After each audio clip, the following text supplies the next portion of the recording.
As the crowd is screaming, "Run, you effing coward," the police are escorting them to the Israeli consulate as they're throwing cones at the police, and they're depicting Jews eating dead babies. This is in Denmark. What you're seeing here is Muslim riots across, this is Denmark, this is across Europe, London, Paris, New York, and I think I have Florida on here too. And this is just in the past year.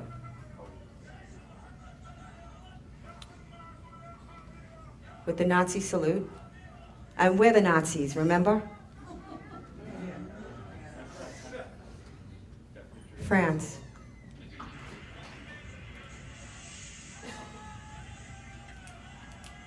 Thousands of cars are burned intermittently.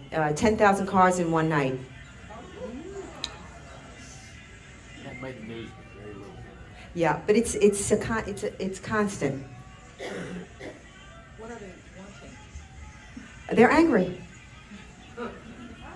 They're angry. I mean, if it's not Iraq. I mean, in the case of in Paris, there was a Muslim young man who was running from a crime, and he ran into an electrical fence, and he got killed. This is a crowd demanding that an Israeli flag be removed from someone's window. And the police went up and they removed the flag. This is in Germany. And while Israel is something of a tangential issue, it's a critical issue because Israel is on the front lines of the jihad. Period.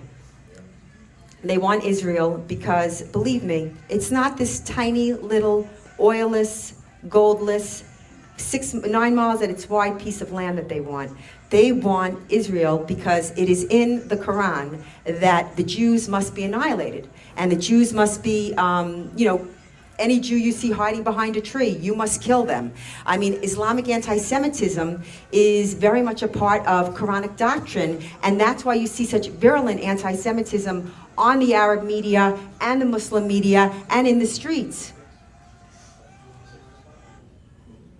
Sweden it's scary what's happening in Sweden. This was because an Israeli tennis player had won a match and was coming to Sweden to play. They burned the buses, the police buses, they burned the cars. It was madness.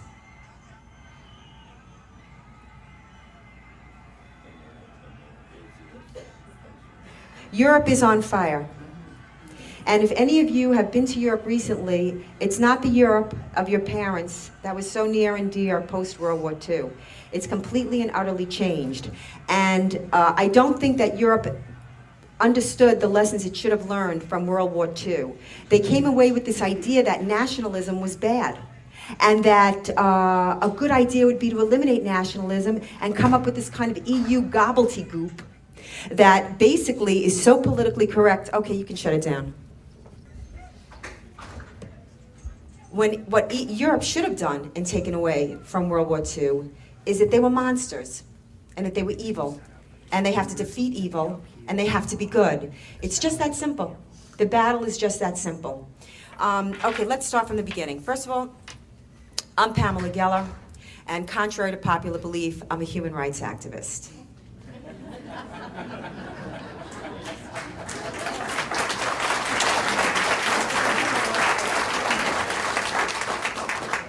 CARE, the unindicted co-conspirator, Muslim Brotherhood linked, Hamas tied civil rights group, thank you very much, characterizes the defense of free speech, freedom of conscience, the equality of rights for women as hate speech because it's denied under Islamic law. And what they do is they try to shut up everybody who speaks against Islamic supremacism. And they're very successful at it. And I want to just thank you from the bottom of my heart for having the guts to have me speak. I mean, CARE got Franklin Graham. No, you.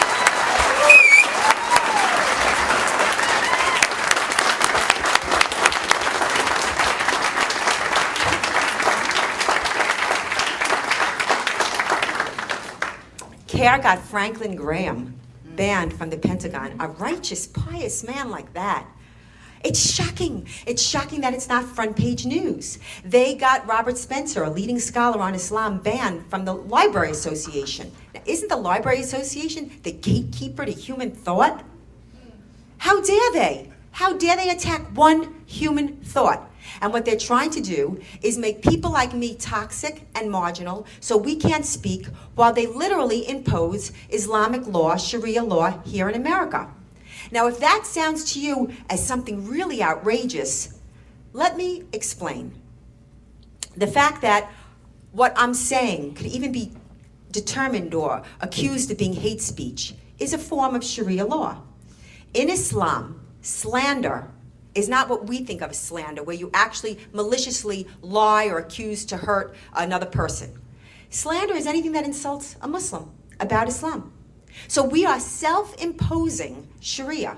When the cartoons, the Danish cartoons broke, and if you didn't see them, it's because the media would not run them or broadcast them. I wish you would go online and Google Danish cartoons and look at them. They were very innocuous, but we self-impose some kind of a censorship. It's not even state-run censorship. It's a self-imposed Sharia law. It's freedom of speech. It's all about freedom of speech. And I am telling you, and I am warning you, that freedom of speech is the line in the sand.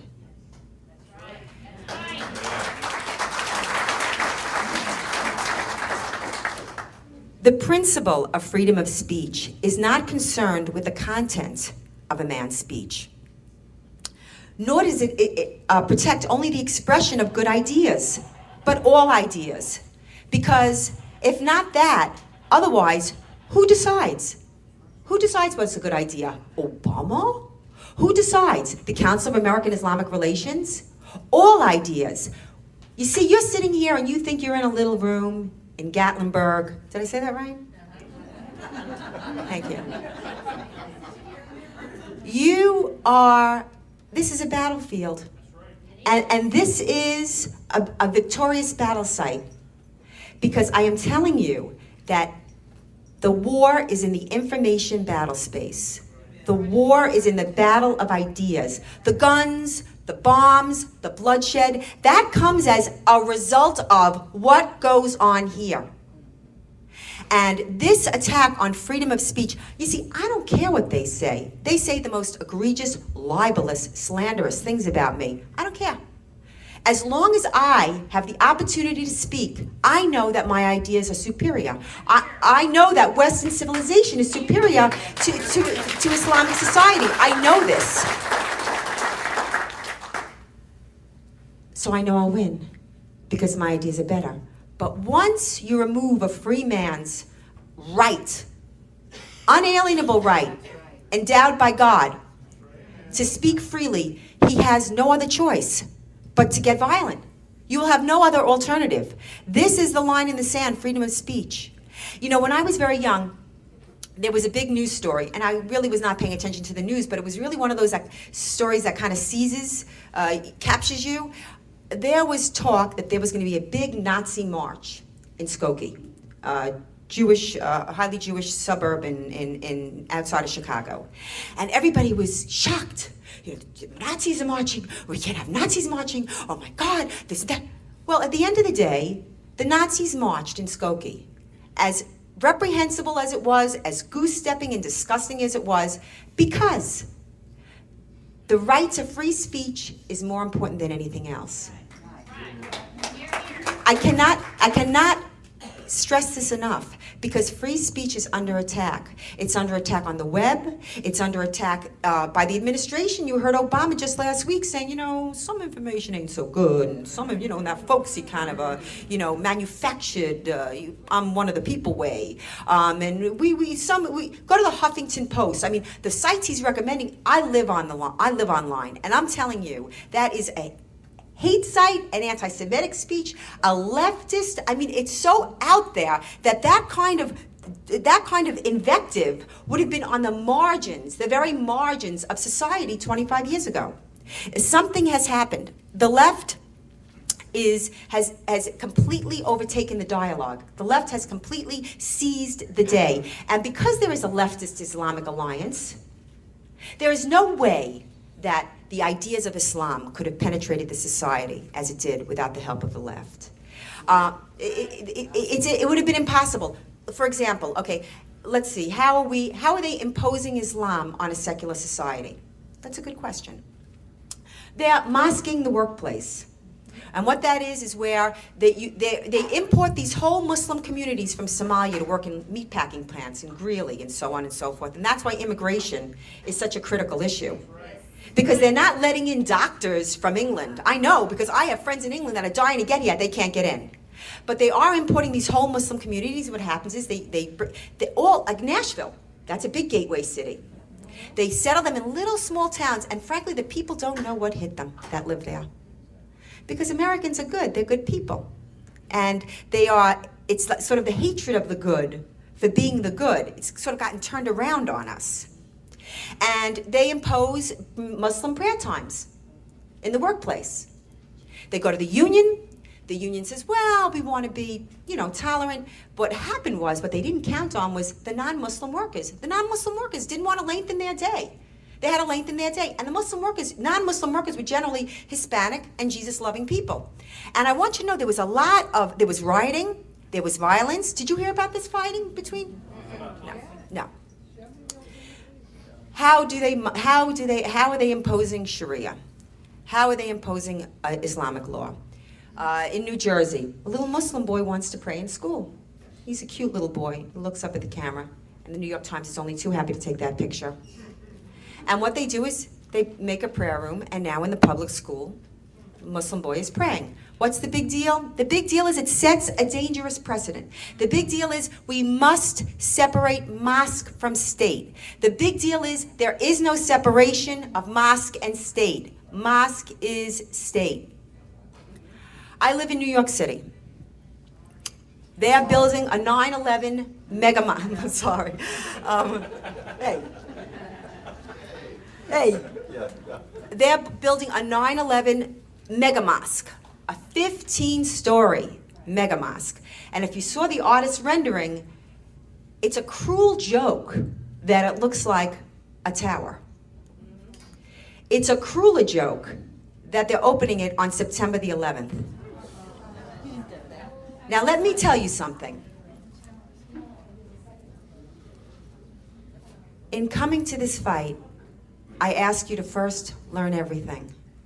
Don't listen to anything that you read or hear, because everything that's coming to you vis-a-vis the government or the media has literally been vetted by the Muslim Brotherhood. They have literally infiltrated senior level of the Pentagon, of the executive branch. I mean, you have a brand new department at the State Department to Muslim outreach, okay? Reports directly to Hillary Clinton. The CARE is a Muslim Brotherhood proxy. MAS, Muslim American Society, is a Muslim proxy. This is all, by the way, this was all substantiated in the Holy Land trial, where CARE was an unindicted co-conspirator. ICNA, who finances the Islamic Circle of North America, finances 80% of the mosques in America. ISNA. Everything you hear and read and see comes from these organizations. I'm telling you, you have to do your own research, whether you like it or not. Because America is being tested in a way she's never been tested before. The time is now. The time is now to fight back. You're going to have to fight back. I can tell you a couple things. I can tell you, just as we revere our grandparents for fighting the great fight and defeating Nazism, our grandchildren are going to hate us. They're going to hate us because they're going to be held hostage by nuclear terrorist regimes, by this imposition of, it's a death by 1,000 cuts, this imposition of Sharia law. You see how the media just ran everything Cass said about me, everything a lie. What happened to journalism? The AP reporter contacted me. I gave him 3 succinct statements, not a word, not one word from me. But they did drop, anti-Islam. speaker. That's big, because everybody knows that I'm an anti-Muslim, Islamophobic, racist bigot. Yeah.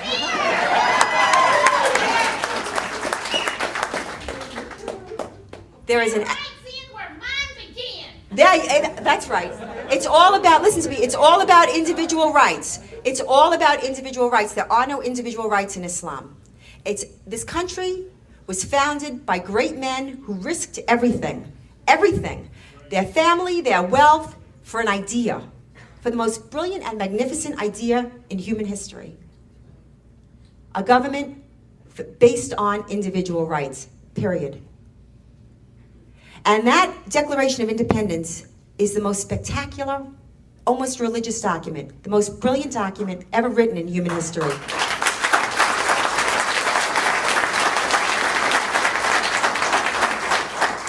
It's not that that document is failing. It's that we are failing that document. There is nothing wrong with it. It is perfect.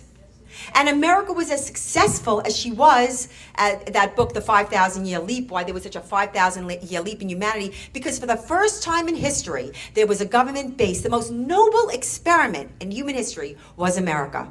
And we're tossing it out with both hands. Did you hear Patrick Henry say, "Give me liberty or give me death, unless I insult you"?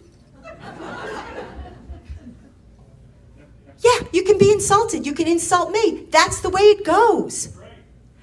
There is, let me try and also get there's a lot. But,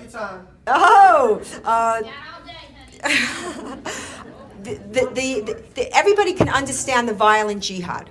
It's obvious. We see it in Fort Hood, where Major Hassan came out as a grand jihadi on his grand rounds. His PowerPoint presentation, I would have showed it if we had better, I don't want to get bogged down with technical stuff.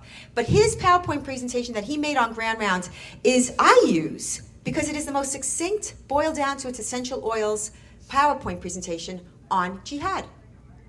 And the Pentagon, in its review, investigation, and recommendations, never mentions Islam, never mentions jihad, never mentions religious motivation. How are you going to fight a war if you are afraid to speak its name?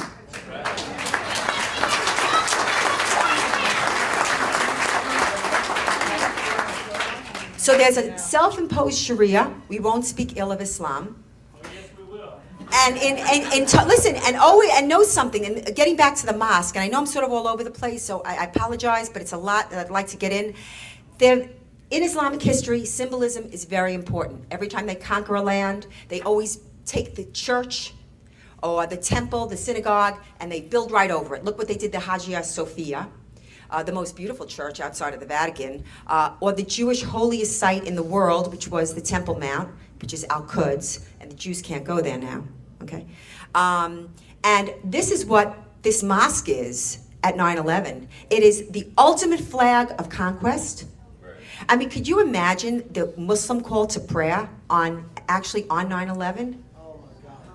The symbolism cannot be understated. I assure you that this building will become the icon on every Islamic website, on every call to jihad, on every jihadist website. This will be the icon for the war on the West. And there is a war on the West, whether you like it or not. It is al-Hijra. And you know, Islamic history starts at al-Hijra, meaning the immigration. The immigration, they immigrate, they colonize, and then all of a sudden, you know, you turn around and you go, how did I get here? There's an academic jihad. You see what's happening on college campuses? They're rewriting history. They're rewriting reality. When a girl like me is called a racist, Islamophobic, anti-Muslim bigot, and I can't speak places because I'm merely telling the truth, we are living in a dangerous age. Telling the truth. Truth is the new hate speech. And just telling the truth makes you a hero. We live in so cheap and tawdry an age that just telling the truth makes you a hero, and yet there are so few heroes. I have hope because I'm looking at a movement that's not afraid. It's huge. It's huge. It's a very big deal. And you saw what they did immediately as soon as you started to rise up. You were racist. You were big. Now, on my blog, Atlas Shrugs, every time they said racist, and I saw when it started. It started last summer on the Huffington Post. And I took the pictures that they cropped. They cropped the pictures. They had a guy, a sweet blonde kid. He's going like this. They cut out the sign. So he looks like he's, oh yeah. Oh yeah, you have no idea what you're up against. This is what they do. And so now, maybe America, because Americans themselves were called racist bigots, maybe now when they're listening to the media propaganda, the self-enforced state propaganda, because nobody's doing it, they're imposing it themselves. Maybe now you won't be so quick to say, oh yeah, that's a bad guy. Because you are the bad guy now. How does it feel? Feels good. Hey! I'm loving this crowd! There's an academic jihad where they're rewriting history, they're rewriting your children's history books. Any of you with children in grade school, go look at the book. Go look at the book and see the 3 chapters on Islam, 1 to the Prophet Muhammad. They won't let the books come home? They won't let the books come home. You have to get involved. Listen, we had our time. We had our time with the Brady Bunch. We had our time, with Cheetos and Twinkies. We had our time. We have to go to war. And what troubles me is that this crowd is a much older crowd. They have completely co-opted the young. They're like bots. They're like that movie Invasion. Hey!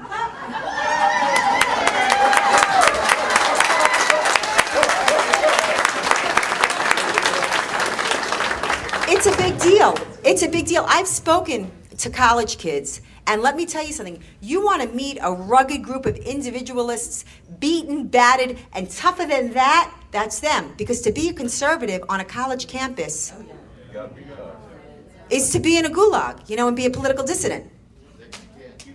There's an academic jihad. The Saudis, they have given enormous amounts of money. It's all about money. Enormous amounts of money to these universities, 20 million Georgetown, 20 million that we know about, to Harvard. We're up against a serious generation of miseducated and dangerous thinking, very dangerous thinking. There's a litigation jihad. There's a litigation jihad, and what that is it's called lawfare. They sue you. They sue you. You say something they don't like, they sue you. Now, you get a lawyer, okay? By the way, the Saudis gave CARE $50 million. That's what they do with this money. They sue people. We've all been sued. Now, there are people that will come pro bono, but let me tell you something. For an individual to be sued, your home, your family, it's a very scary thing. So 9 times out of 10, people shut up. Not me. No, not you, but believe me, they're scary. They scare people. There is a suppression of our basic freedoms. We are under siege here, under siege, and they've never been more empowered and more emboldened because you do have an Islamophilic president. You do. Now, never guessed that. I have a book that I've co-written with Robert Spencer coming out July 27th called The Post-American Presidency, the Obama Administration's War on America. Buy it. It will explain to you everything that's going on, why it's going on. I've been researching him since January 2007. I broke so many stories on Obama before the election, the media wouldn't touch it. I broke the contributions from a Hamas-controlled Rafah refugee camp in Gaza. By the way, you're not allowed to accept one dime, not one dime, illegal dime. I documented millions just by going through FEC documents with the help of my readers. Millions. He supported Odinga in Kenya. Odinga against our ally, Kikatu, the president there, forgive my spelling. He backed the Islamist sympathizing Odinga, campaigned for him, raised money for him. Well, you know what? It's very, that's what he said. He said it was his cousin. It's very troubling because this is in the White House. This is in the White House. He's abandoned our allies. He abandoned Honduras. What went on in Honduras was a classic example of democracy at work.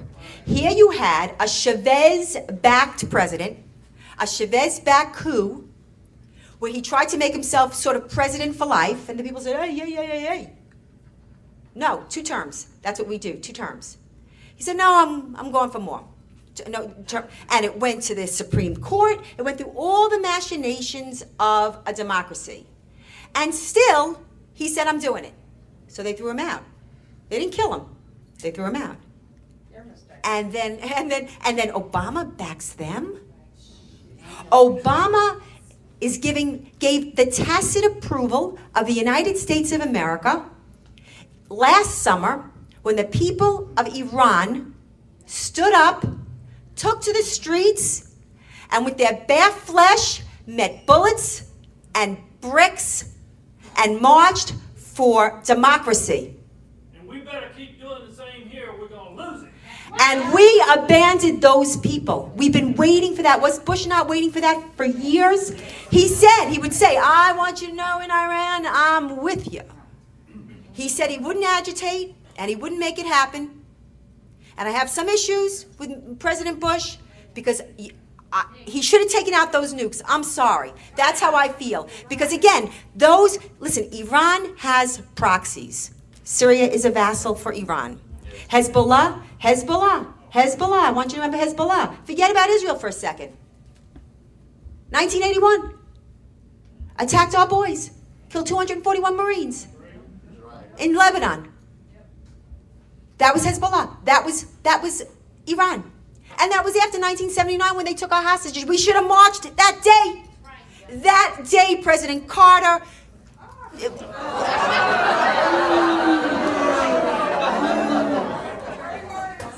Destroyed our currency, destroyed our stock, destroyed our reputation, and destroyed our very spine.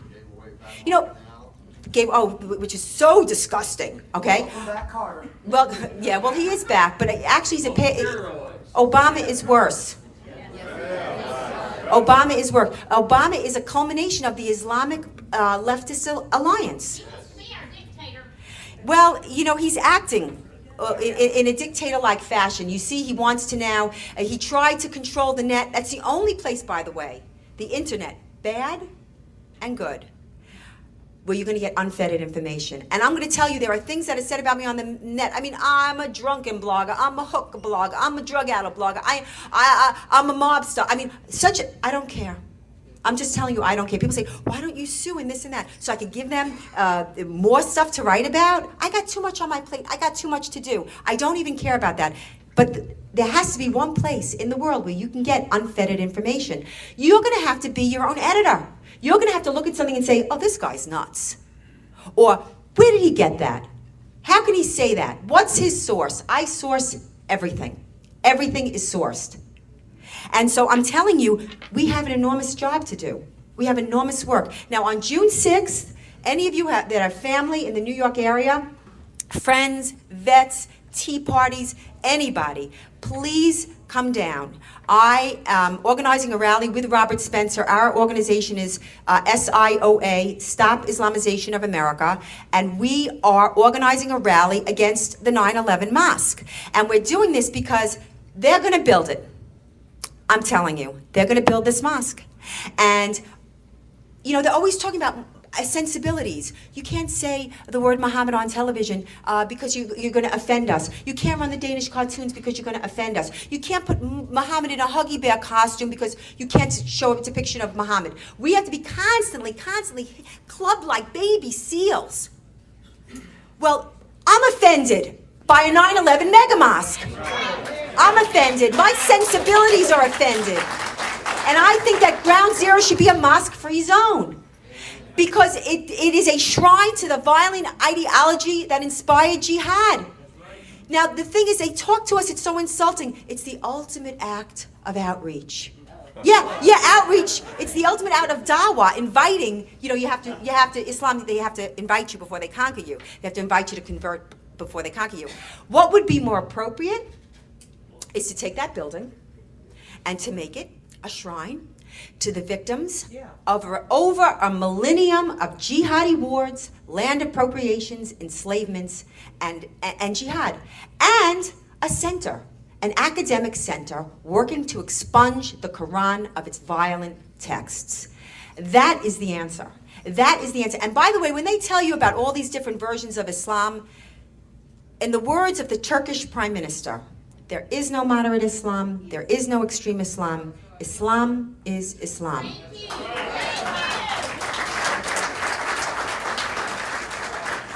And the Taliban said it too.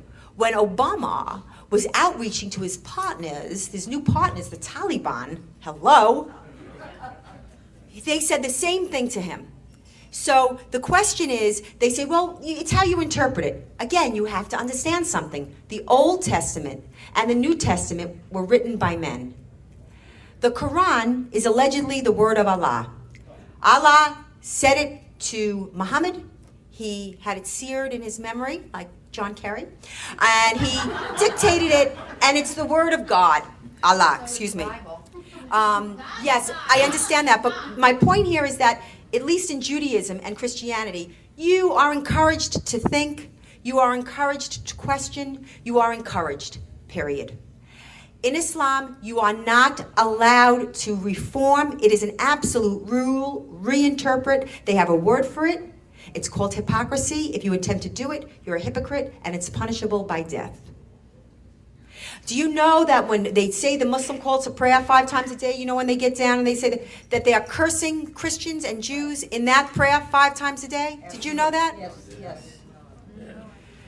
You don't know a lot of things. That's why I'm telling you, you have to learn everything first and stop with that, I'm a mean girl.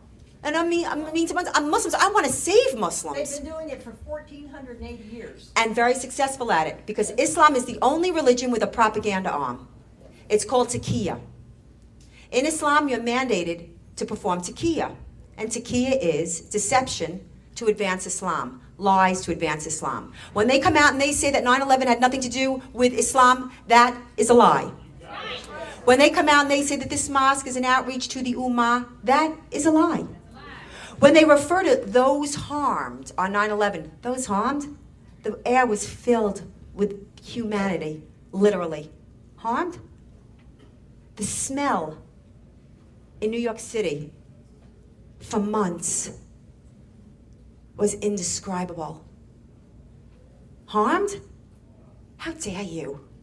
How dare you not make recompense ever since that day? Instead, we can't do enough. We can't give them enough. We can't give enough aid to Muslim countries. Obama has stopped the space shuttle program and has redirected their efforts to Muslim countries. Hello? What is that about? Redirected the efforts of NASA to help and aid Muslim countries. Why? Yeah, well, how about Tennessee and the floods? I know I don't hear about it in New York. What is that about? But I'm still hearing about Katrina. Obama doesn't care about white people. Listen, Obama, and I want you to know, a black guy just said that.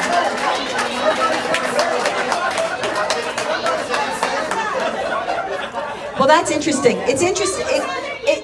It's interesting because he really is more Arab. He has more Arab blood than Muslim. I mean, than white, but than black. Excuse me. But that's getting off the topic. I don't care what a color a man's skin is. I care about the content of his character. I care about his ideas. I speak for the smallest minority in the world. I speak for individuals. I am an individual rights activist. If I had a party, my party would be either the capitalist party, the most benevolent system in the world. I'm so sick and tired of hardworking people and success being demonized and failure being exalted. As soon as someone's a failure, oh, what a failure. A brilliant failure, the biggest failure ever. And versus a guy, oh, he's a businessman, let's get him. The engine of the world, the producers make things happen. And that's why, in a crisis, every idea of the left always fail. Because in a crisis, when something terrible happens, who do you need? You need the producers, period. So we've gotten off on such a bad track. And what scares me is it's not the devotion of the followers that scare me. It's the confusion on our side. But we don't need everybody. We only need a third of the people. And November is critical. And if you play golf or you go to NASCAR, whatever your hobby is, you're going to have to slide in another hobby called Saving America. You're going to have to. You're going to have to get involved in the precincts. You're going to have to get involved. You look at your local politics in your committees, in your towns, on your school boards. Because what they do is nobody ever shows up. So you know what a Democrat does? He sits in a Republican seat. And then all of a sudden you say, how did I get here? You got to do it. You got to do it. And I know you may be tired. And I know you may be weary. But the enemy is not. And I have learned so much from them. And they told her parents. And her parents got a phone call and said, your daughter converted to Christianity, and if you don't straighten her out, or else. So now they say, she comes home, and the father with the laptop over her head because she would meet people on, Facebook. I'm going to kill you if you have this Jesus in your heart. And they're going to go back to Sri Lanka, where for certain you would never hear from her again. She runs away. Okay. Now, a couple things. I have never seen a runaway pursued like this girl was pursued. You got runaways selling their bodies, selling drugs, working for the man, working for the pimp all over this country. You never hear from them, right? But the pastor that drove her to the bus, the 5 minutes to the bus, when she ran away, she said she wanted to get as far away from Ohio as possible so they couldn't find her. The pastor's going to be prosecuted for contributing to the unruliness of a minor, for driving her to the bus. That is Sharia law. She ran away. They got her back. I know I worked tirelessly to make the people aware of what was happening, because the media, of course, she was brainwashed by this crazy cult called Christianity. Now, she basically has been living under house arrest, which, by the way, is Islamic law, because female apostates, that's apostasy, female apostates must stay under house arrest until they recant. And CARE was advising the parents. CARE appointed the lawyer. CARE, the last thing they want is for young girls to be able to think for themselves, to think that they can lead their own lives. Increasingly, we are seeing in this country honor killings. In Canada, I document them all the time. Just yesterday, 3 British Muslims were visiting in Pakistan. They were murdered in an honor killing. The day before that, a girl in Germany was hacked to death by her father. And they'll say it's not Islamic. 96% of the honor killings in the world are not Islamic. But you know what? The 4%. Yeah. Then you have, I'm sure you know about clitorectomies in many Muslim countries, to remove the pleasure from the female. In Egypt, 96% of the women, the girls, have been clitorectomized. So I don't know if you're aware of it, but 2 weeks ago, the American Academy of Pediatrics had advised that they perform a nick on a girl's clitoris. Wouldn't do any real damage, but it would sort of, replicate the act. And why? So that they don't go back to their own countries and get the thing hacked off. What that is sanctioning female mutilation. It's sanctioning it. What that is saying, it's okay. Not this much, this much. And you think they're going to be happy with the nick? Once they got the nick, they're going to want the slash. But this is happening in America. This in America would be abhorrent to our culture. A rejection. This is not multiculturalism. This is national suicide. And it is happening. These are stories you don't see. The media. Where did I get that story, by the way, on the clitorectomies? The New York Times. You should have seen how they wrote it up. So full of tolerance and understanding. No tolerance for me. No tolerance for my free speech. No tolerance for tea parties. But tolerance for the haters, the fascists, and the totalitarian. Because that is the left. The left aligns itself always with the totalitarian ideology of the day, whether it's Stalinism, whether it's communism, whether it's fascism, whether it's Islam. Because it's a way to control the people. Yeah. So I'm going to close. I'm just going to remind you that June 6th, if you know anybody that cares about this country that's on the Eastern Seaboard, you can email me at RITE, R-I-T-E, Atlas, RITE, W-R-I-T-E Atlas, A-T-L-A-S, at AOL.com. There are people coming up I-95. There are people coming from Oregon. There are people in their pickup trucks. They'll pick you up. You will be vetted. There will be no car bombers allowed. Also, I'd like you to pick up my book. You have to get your news from the net. If you want to know what's going on in this world, you need to get your news on the net. And by the way, you have to. You have to support Israel. And I'm going to tell you why you have to.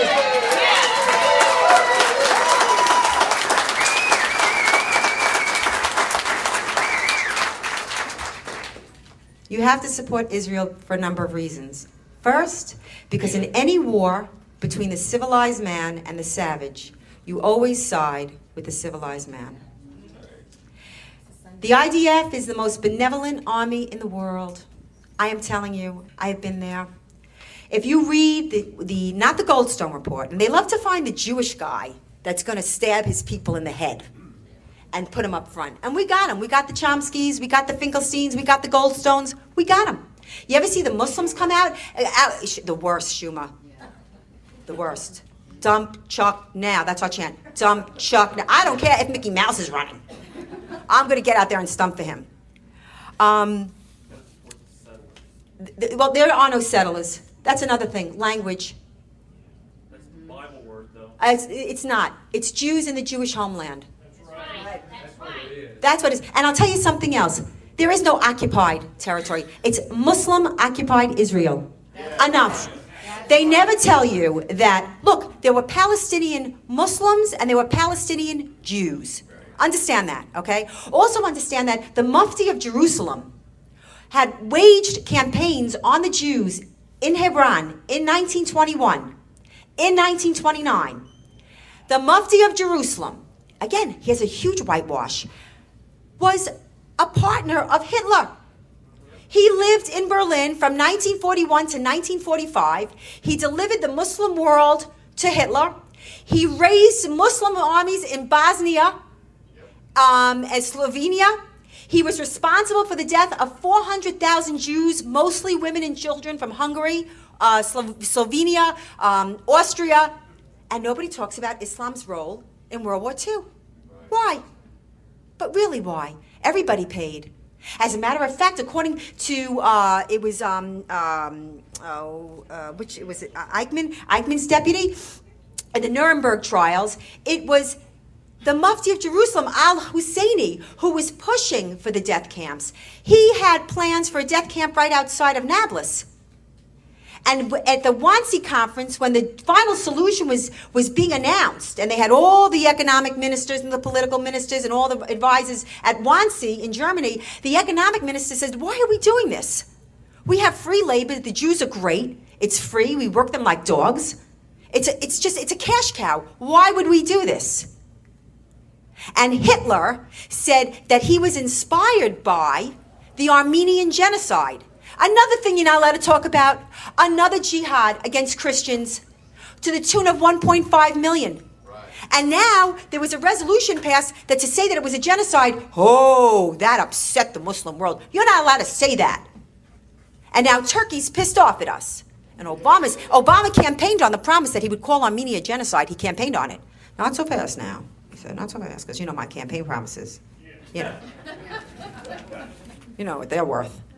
So what I'm saying is that there's a huge history here. There's a 14-year history of jihadi wars, enslavements, how they treat their women. I am fighting for the basic human right of freedom of speech, freedom of religion, freedom of conscience, and don't tread on me, period. That's right.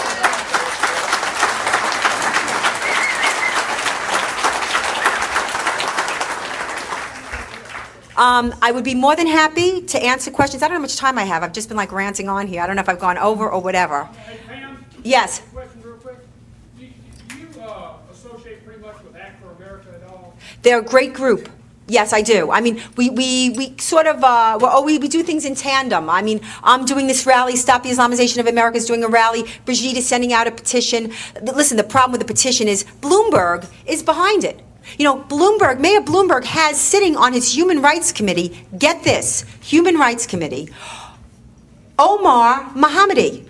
Omar Mohammadi is the counsel for the Council of American Islamic Relations. They're the council, wait a minute, it gets worse, for CARE. He's suing the airlines for the 6 imams. He was suing the Jane and the John Does until Congress passed legislation to protect them. So understand this, the mayor of the city, if you see something, say something, has sitting on his Human Rights Commission the lawyer who's suing the people that saw something and said something. It's going to have to be the people. Do I think that they will not do it because of public outrage, to be sensitive? I don't. But I tell you, we got it. If we don't have a big show June 6th, it's over. You got to stand for something, or you'll fall for anything. Yeah. May I make a comment? Yes. In keeping with what this young lady said about the Jews, if you want to know what's happening in Jerusalem, find out how you can get the Jerusalem Post. I have had it for 5 years, and you get an altogether different slant on what is happening in that area.